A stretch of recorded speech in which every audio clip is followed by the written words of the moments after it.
The Avengers radio series, a cultural phenomenon in South Africa back in the 1970s, South Africa was a country with no national television service. It wasn't until 1976 that the country would get its first taste of television broadcasts. But before that, radio was the primary medium of entertainment and information for the masses. This was the context when The Avengers, a British spy-fi series, made its debut on South African radio and became a cultural phenomenon. The Avengers was a British television series that originally aired from 1961 to 1969. The show revolved around the adventures of John Steed, a suave and sophisticated secret agent, and his various female associates.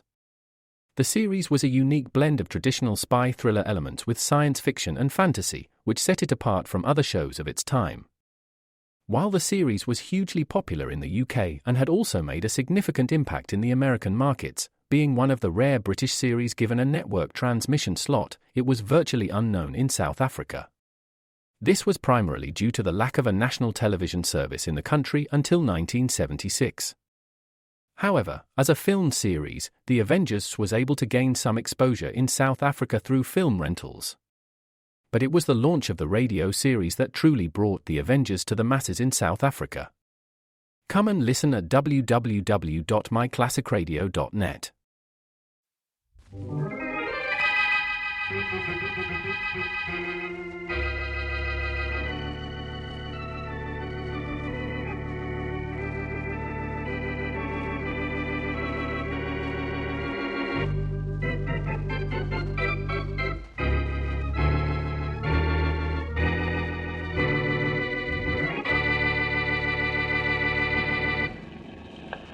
Hey, Bill, when I get rich, you know what I'm going to do? What? I'm going to buy a motorboat just like this. That's what I'm going to do. You're a piker, Joe. When I get rich, I'm going to buy a lake like this. If you're a good guy, maybe I'll let you use my lake for your motorboat. Still no sign of that party you're trying to find yet? Yeah, not yet.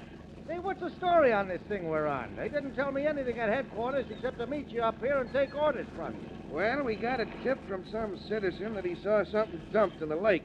So we got to find it. And, hey, I think we did. Huh? And look over there. That's it, all right, Joe. Nice work. Here, I'll kill the engines. Any idea who it is? Some mug, probably. Got in bad with his boss or his mob and was invited to take a bath the hard way. Lean over with me. Help me drag him aboard. Right. It's a fine job for two cops. Oh, well, it's better than directing traffic. I'll grab his legs. Get a grip on his coat. Right. You ready? Check. All right. Here goes. There you go. All right. That's it. Rest it on the deck, Bill. That's the idea. That's that. Hey, recognize the guy, Joe? No, he's no local hood, I can tell you that. The lapel in his coat hasn't been touched. I guess whoever knocked him off don't care if we are able to identify him. I guess not. Anything else in his clothes? Yeah, this wallet. No dough. Take a look at his identification card. Name, Walter Peters. Address, Harrison Hotel. In case of accident, notify... Hey, do you see what I see? I think so. Well, it's a good thing this was a waterproof wallet, or maybe it was a bad thing. Depends on what Inspector Faraday says when he sees what we're looking at. You got something there. How do you like that? In case of accident, notify Boston Blackie.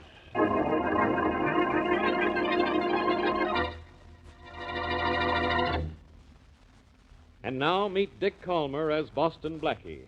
Enemy to those who make him an enemy. Friend to those who have no friend.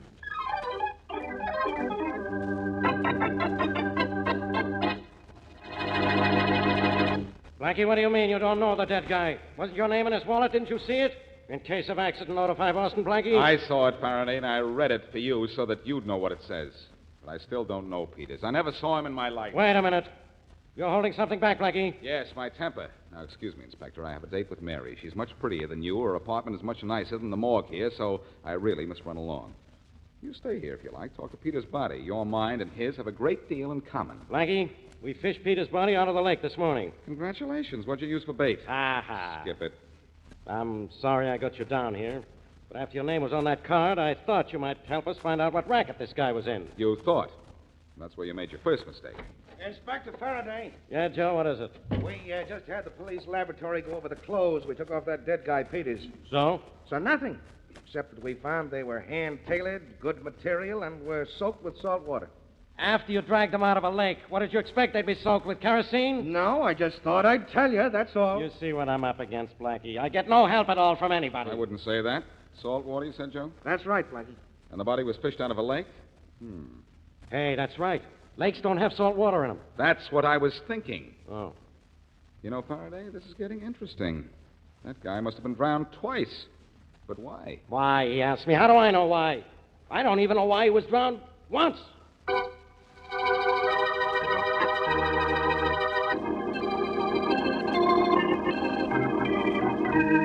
Oh, Blackie, the next time I come to pick you up at your apartment, I'm just not going to do it. You're not making any more sense than Faraday generally does, Mary.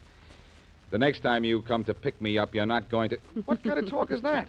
You know just exactly what I mean. Aren't we ready to go yet? Patience, my dear, patience. The show doesn't go on for an hour, and I get bored sitting in my seat reading theater programs. Well, you could talk to me, you know. Well, isn't that what I'm doing now? It's so much more comfortable here. You know, I haven't... Now, I know why I wanted to leave here, Blackie. That's either somebody who needs your help and wants it, or Faraday who needs your help but never wants it. Let's not answer the door.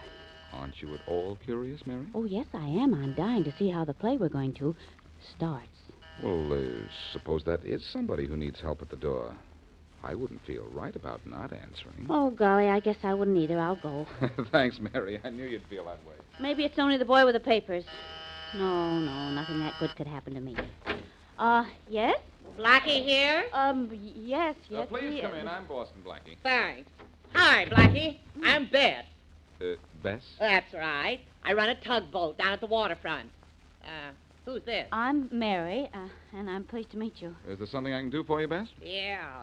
Get rid of this dame so you and I can talk. Blackie, did you hear that? People on the next block could hear that. Miss Wesley is a friend of mine, Bess. Anything you want to say to me, she can hear. Okay. Blackie, you ever hear of a guy named Walter Peters? Not that I can... Oh, yes, I did. That name belongs to the body the cops fished out of the lake today. It's down at the morgue now. That's the guy, all right. Like to know what the score is about his getting knocked off? Yes. Well, it's nothing to nothing. The cops have got a corpse that means nothing to them, and maybe I can put you next to a murder that means nothing to me, but does to you. In that case, why not tell me about it, Bess? Why not find out for yourself? If you're as smart as you're supposed to be, you won't have any trouble. What am I supposed to do? Be aboard my tug, the Alamo, first thing in the morning. You're on your own from there in. Sounds like you're building a mystery for no reason, but I'll be there. I thought you would. So long. Goodbye. Goodbye, Bess. Be aboard her tug tomorrow morning. Mary, I wonder what that means. Well, for one thing, that means you'll have to wait until tomorrow morning to find out.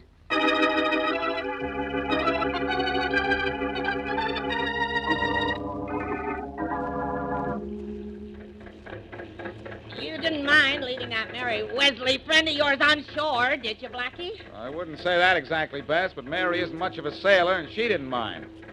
Now, suppose you give me a hint as to why you wanted me on board this morning. Figure that out for yourself. I got trouble enough handling the wheel on this tug. Hey, I want you to take a look at my crew, Blackie. A one-man crew. Hey, Donnie! Yeah, Bess? Come on, take a minute, will you? Hold everything. I'll be up. You want me to take a look at your crew, and Danny's your crew, right, Bess? You don't know how right. Well, Bess, what is it? What's up? Say, who's this guy? Never mind. Just a paying passenger, that's who he is. I'm heading for my supplies this afternoon. How's the coal? We could use some. That's what I thought. Just wanted to make sure. That's all, Danny. Okay. I'll be in the galley if you want anything. Well, Blackie, I don't believe it. I saw that guy dead in the morgue only this morning. He's Walter Peters. glad you came aboard, pal. I'll know in a minute after I talk to him. That's where you're wrong. You ain't gonna talk to him. Oh, the traffic's worse in this harbor than at 6th Avenue. Get out of that barge! Out of the way, you! Say, did you say I'm not going to talk to him? That's what I said. You see, this ain't as simple as it seems. Oh, what makes you think it seems simple? And, Bess, I don't know what you're going to do, but I'm going to talk to that guy right now. Blackie. Blackie, come back here. Oh, if I didn't have to handle this wheel, I'd make you come back. You're big enough to have a good chance of doing it, too, Bess. But I've got to find out what this is all about. Hey, you! You down there in the galley. Yeah? You wanted to see me? I most certainly did, and do. Look, who are you? Who wants to know? I'm Boston Blackie. Oh, you're Blackie, huh? That's right, and I think you're Walter Peters, only Peters is dead. I saw him in the morgue myself. Now, what goes on here? I can't tell you on account of Bess, but look, Blackie, I'll meet you later. Keep your shirt on.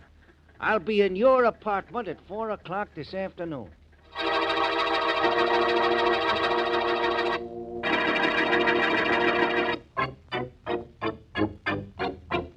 Blackie, either get out of my office or start walking up and down. You're getting me dizzy. What's your excuse when I'm not here? Now, listen, Faraday. You listen. I'm getting a call from the FBI any second. They think they've got a lead on who Walter Peters was. What I want to tell you is that Walter Peters wasn't anything. He is. I saw him an hour ago on a tug. Walking up and down is making you dizzy, too. Faraday, I tell you, I saw him on a tugboat. I talked to him. He wouldn't crack on the tug, but he said that he'd meet me in my apartment at 4 o'clock. If Walter Peters comes up to your apartment at 4 o'clock, there'll be 4 guys carrying him. That's probably the FBI. Hold everything. Faraday speaking. Inspector, this is Jameson, Harbor Squad. Yeah, Jameson. What happened to Walter Peters' body? What happened to Walter Peters' body? Well, it's in the morgue. That's what happened to it. Oh, is it? Well, I'm calling from the morgue now. The guy in charge ain't here, and neither is Peters' body. What? Just thought you might know something about it. So long, Inspector. Blackie, Peters... I know, I heard. Well, pal, what goes on from here in? You still think I didn't see Peters? Oh, this is all I need. First, a guy is fished out of a lake, only his clothes have salt water in them. So he's been drowned twice. Listen. Now it turns out Walter Peters is alive. Now, take it easy, No, it pal. can't be. I don't believe it. I won't believe it. Blackie, get out of here. Walter Faraday speaking. Jones, the FBI, Faraday. We've finished checking on that Walter Peters for you. We know who he was. Oh. One of the cleverest smugglers we ever ran across. Customs never could get anything on him. They examined him and his luggage with a microscope, but he kept bringing in thousands of dollars worth of jewels every trip he took. I can believe it. The guy is a miracle man. Oh, what do you mean, Inspector? How would you expect me to know? Thanks, Jones. So long. So Peters is a smuggler, eh, Faraday? And apparently somebody tried to knock him off, but he beat the rap somehow and is hiding on Bess's tugboat. Well, that makes sense. Oh, it does it? Nothing makes sense on this case, including you. Blackie, how come your name was on Peters' identification card? Are we back to that in case of accident notify Boston Blackie thing again? We sure are. Maybe you were working with this Peters. Maybe you were in this smuggling thing. He crossed you knocked him off. Oh. He had your name on his card so that we'd have a lead to his killer. And you're telling me all this bunk about talking to a dead man just to throw me off. Faraday? I know, it's ridiculous. But it shows I'm thinking. Blackie, what could have happened to the morgue keeper and Peters' body? I haven't the slightest idea, unless Peters wasn't dead, and I did talk to him on board Bess's tug. How are we going to find out? That's what bothers me. I guess we're going to have to wait until 4 o'clock this afternoon when that guy I met on the tug is due at my apartment. Well, before that, maybe I can do something about it, though. Yeah? What? I've got an idea that tug will be able to pull me out of this situation.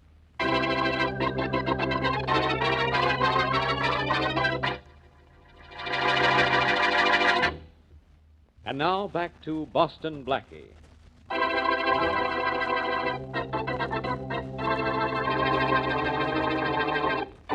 The body of Walter Peters, smuggler, is fished out of a lake by police. And Boston Blackie is drawn into the case when his name is found on Peters' identification card. Later, Blackie is certain he talks to Peters aboard a tug owned by a gal named Bess, even though Peters is apparently dead. When Peters' body is found missing from the morgue, Blackie is confused, but he knows he has an appointment with the man he met on the tug. With several hours to spare, Blackie and Mary are en route to the tug once more and stop off at the morgue first. You'd better wait out here, Mary. I'll go into the morgue myself. It won't be a minute. Oh, Blackie, I don't care how long you take, as long as I'm waiting outside.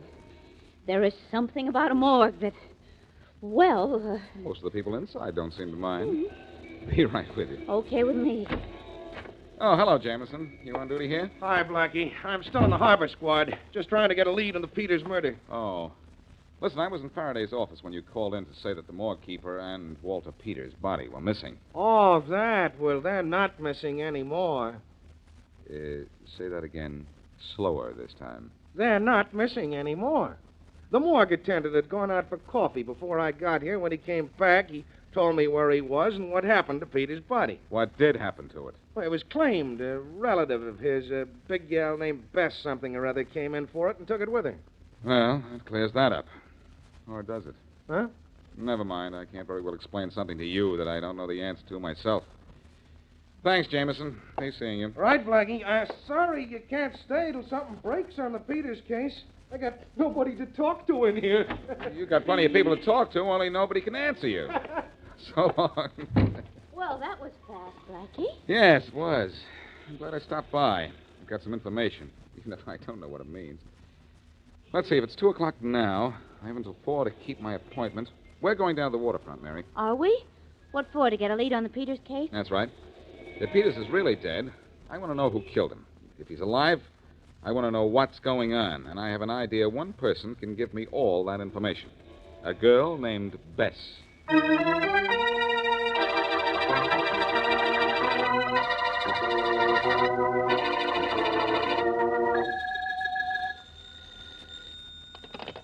Faraday. Faraday, this is Blackie. Blackie, go away, far away. We'll play a game. You get lost, and nobody will look for you.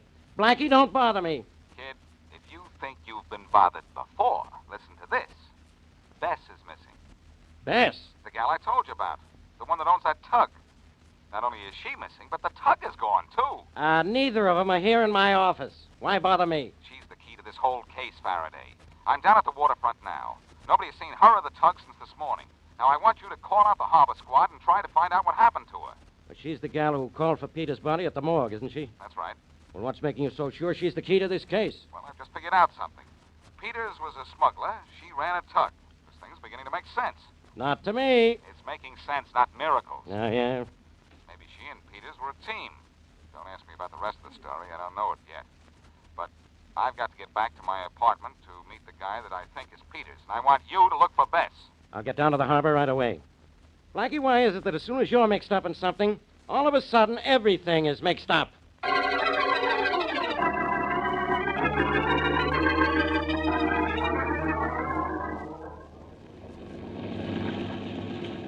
Bill, Joe, Yes, Inspector? make sure you don't overlook a thing. Even if you think it's only a log, you see, yell and we'll stop this launch. Right, Inspector Faraday. That tug is still afloat anywhere. We'll find it. I don't care if we find the tug. I want to find that gal, Bess. What time is it? 3:30.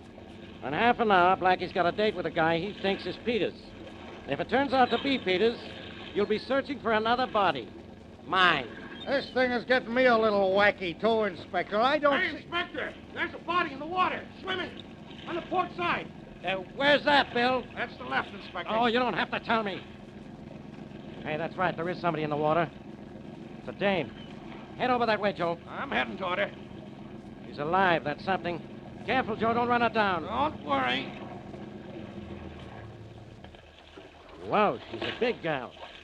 Better lean over the side with me, Bill. Come Yeah. on, Joe. You help us, too. Come on. Okay, Inspector. Okay, now. Reach down, help her up. She looks all in.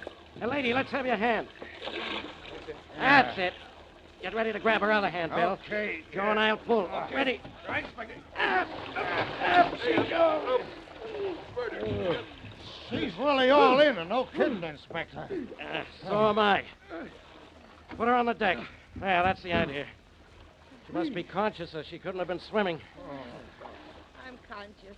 All right. You Faraday? Yeah? I'm Bess. I got a tugboat. Used to have a tugboat. Working out of the harbor. A guy wrecked it. Tried to drown me. We'll get him, Bess. You just lie here and relax. Bill, get some hot coffee and blankets. Right, Inspector. So somebody tried to drown you, huh, Bess? Probably somebody who wanted to stop you from telling us who killed Walter Peters. Who was it tried to knock you off, Bess? Who was it? Yeah. It was Walter Peters.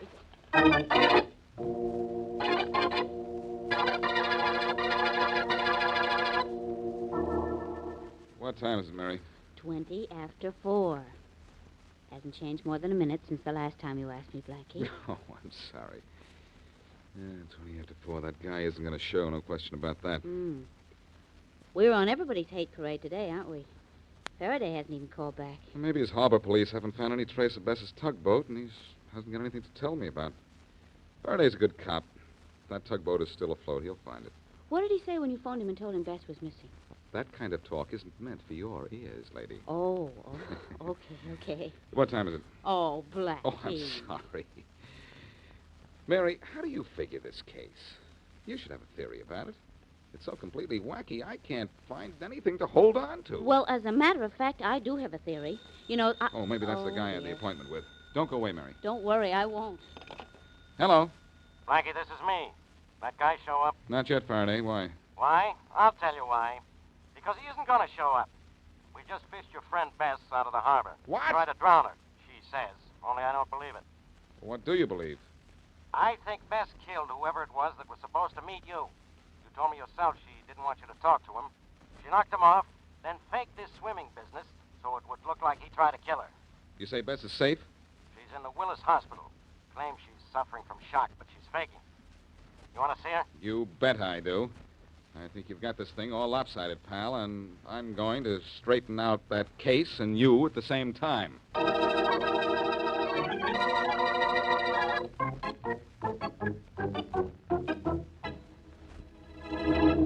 This is the room, Blackie. Bess is in there. Thanks, pal. You're a pal. Come on in. Yeah. Hello, Bess. Hi, Blackie. Glad you're here. I'm glad somebody is. Blackie, this dame is trying to tell me that Walter Peters tried to drown her just now. Doesn't she know we know he's dead? Wait a minute, Faraday. Danny Peters is dead. Walter Peters tried to kill me. Now, that's really wonderful. As if I understood what you were saying. I can tell you, Faraday. Danny and Walter Peters were twins, right, Bess? That's right. They had a smuggling racket going. Danny Peters would get his luggage examined at the customs, get it okayed, disappear for a moment, and Walter Peters would take his place going through the gate, his luggage all fixed up with counterfeit seals. Good figuring, Blackie. That's how it was done. Walter would walk out with a load of smuggled stuff, and Danny would hide on board the ship until night, when I'd come and take him off in my tug. Okay. That explains their racket. But whose body did we find in the lake? Danny Peters' body. Walter killed him and put his own wallet in Danny's pocket so it'd be found. They had a quarrel. Walter hid out on my tugboat, and I was afraid to say anything to anybody because he threatened to kill me, too. So it was Walter I talked to on board your tug? That's right. Oh, I just wanted you to see him, not talk to him. I knew you'd find a way of putting this thing together once you got a look at Walter, Blackie. Only you talked to him. He knew what I was up to, and so he tried to drown me. Where is he now? Probably at a little joint near the harbor. Nellie's place. Nellie's place, eh? That's all I want to know.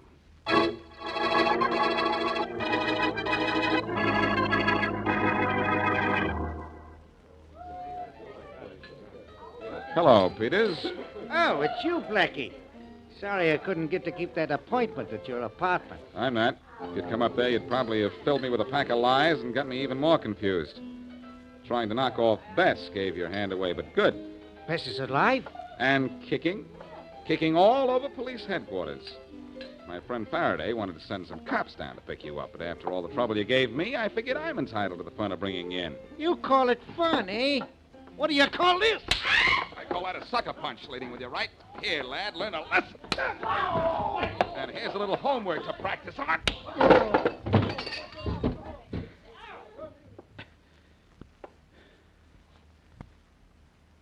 Anybody feel the need of any higher education? Smart boys. A couple of you helped me drag him out of here and into my car. Mr. Peters seems to have petered out.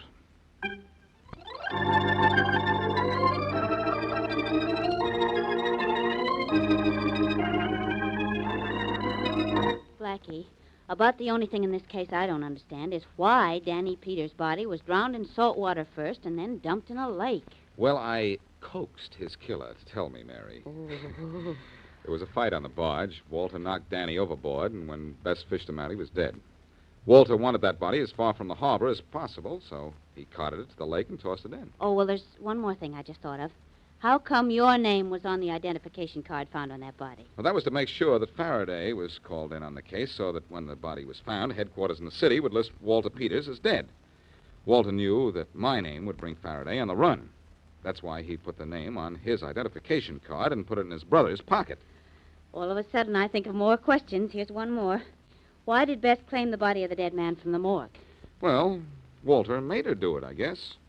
He was getting a little panicky and didn't want that body around for fear that there was something on it that might lead to him. He hadn't realized the salt water clue we found right away would tip us off that something was screwy. Now, are there any more questions? No more questions. That's good. Say, I was just thinking of something. You know, this business of brother killing brother goes all the way back to the Bible. Yes, I know it does. Cain and Abel. That's right. And Walter Peters tried to emulate Cain and get away with killing his brother. Only he wasn't able. Oh, Blackie.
There's no community like a Cenex community, and that's why every Cenex store is so proud to serve theirs by supporting local athletic teams, promoting the arts, and making sure each store is a place its neighbors can find what they need, catch up with their friends, and stay connected. It's also why we give back, helping to make the wonderful places we call home the best they can be. Your local Cenex doesn't just work in your town, it lives there. The store next door, powered locally at Cenex.